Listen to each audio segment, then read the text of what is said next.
Saat gadis kecil melihat sekitarnya sepi, dengan diam-diam, dia meletakkan kacang yang membuatnya alergi.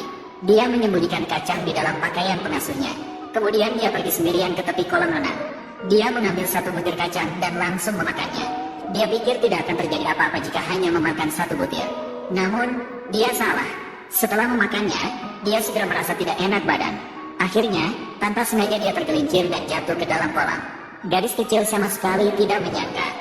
Dia berencana mengusir pengasuh dengan cara ini. Namun akhirnya, dia malah membahayakan dirinya sendiri. Saat situasi menjadi genting, pengasuh datang berlari. Namun, saat melihat gadis kecil yang hampir tak bernyawa, dia ragu. Itu dia yang ingin membahayakanmu. Jangan selamatkan dia. Biarkan mereka hidup dalam penderitaan dan penyesalan seumur hidup. Setelah melalui pertarungan batin yang sengit, akhirnya, iblis balas dendam yang disembunyikan dalam hati pengasuh tidak bisa mengalahkan kebaikan yang tersembunyi di dalam hati. Tanpa ragu, dia langsung melompat ke kolam renang untuk menyelamatkan gadis kecil itu. Namun tak disangka, setelah nyonya datang, tidak ada sedikit pun rasa terima kasih atas tindakannya menyelamatkan orang. Malah, dia memeluk anak perempuannya dan pergi dengan angkuh.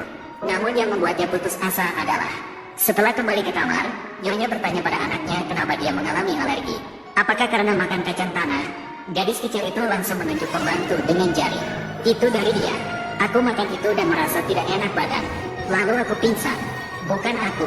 Mengapa kamu? Aku tahu itu kamu. Kamu yang jahat pada Sinya.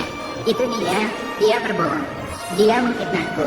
Meskipun pembantu berusaha keras menjelaskan bahwa dia dituduh secara tidak adil. Namun nyonya sama sekali tidak percaya padanya. Langsung memerintahkan pelayan untuk melakukan pemeriksaan badan terhadap pembantu.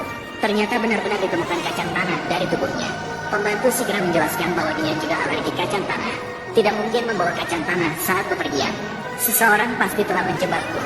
Dan setelah mendengar ini, nyonya segera merasa ingin membalas dendam. Segera memerintahkan pelayan untuk menahan pembantu. Tanpa memedulikan keselamatan dirinya, memaksa memasukkan seluruh kacang tanah ke mulutnya. Namun nyonya tidak menyadari bahwa pembantu di depannya adalah putrinya yang selama ini selalu diingatnya. Putrinya yang diyakininya telah meninggal 13 tahun yang lalu. Ternyata 13 tahun yang lalu dia adalah seorang putri dari keluarga kaya. Melarikan diri dengan sopir ayahnya demi cinta. Dan melahirkan seorang putri. Namun pada ulang tahun putrinya yang kelima, ayahnya menemukan tempat persembunyian mereka dengan bantuan orang lain. Ingin membawa putrinya kembali untuk perjodohan bisnis. Meskipun mereka bertiga berjuang mati-matian, namun akhirnya mereka tidak mampu melawan kekuatan yang lebih besar. Wanita dipaksa naik ke mobil oleh ayahnya. Suaminya mengejar dengan memeluk anak perempuannya dari belakang. Tiba-tiba kecelakaan terjadi pada saat itu.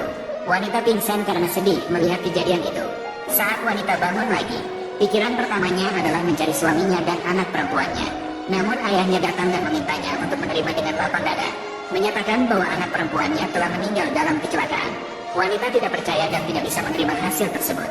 Ayahnya menunjukkan bukti kematian palsu kepadanya dan mengatakan bahwa suaminya setelah menerima uang pemakaman meninggalkannya dan memberikan perjanjian perceraian palsu kepadanya.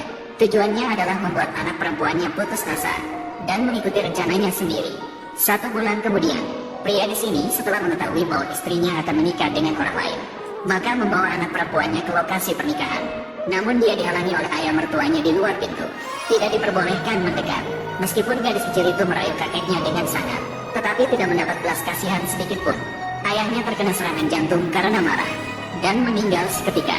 Gadis kecil itu berteriak sekuat tenaga memanggil ibunya di samping. Karena keramaian di tempat kejadian, wanita itu tidak mendengar suara anak perempuannya. Ayah wanita itu khawatir tentang cucunya. Keinginan yang begitu teguh untuk menemukan ibunya akan merusak kebaikannya sendiri. Maka dia mengatur agar gadis kecil itu dikirim ke panti asuhan. Dan setiap hari, gadis kecil itu berdoa di depan foto ibunya, berharap suatu hari ibunya akan datang menjemputnya. Namun menunggu itu berlangsung selama 13 tahun. Selama periode ini, gadis kecil itu dengan mata kepala sendiri melihat ibunya mengadopsi anak-anak lain. Dia pikir ibunya benar-benar tidak menginginkannya. Jadi setelah dewasa, hal pertama yang dia lakukan, dia datang ke rumah ibu sebagai seorang pembantu. Ingin mengembalikan semua yang masih berutang kepada ayah dan dirinya sendiri oleh ibu pada masa lalu. Kamu adalah pembantu baru, kan? Masuklah.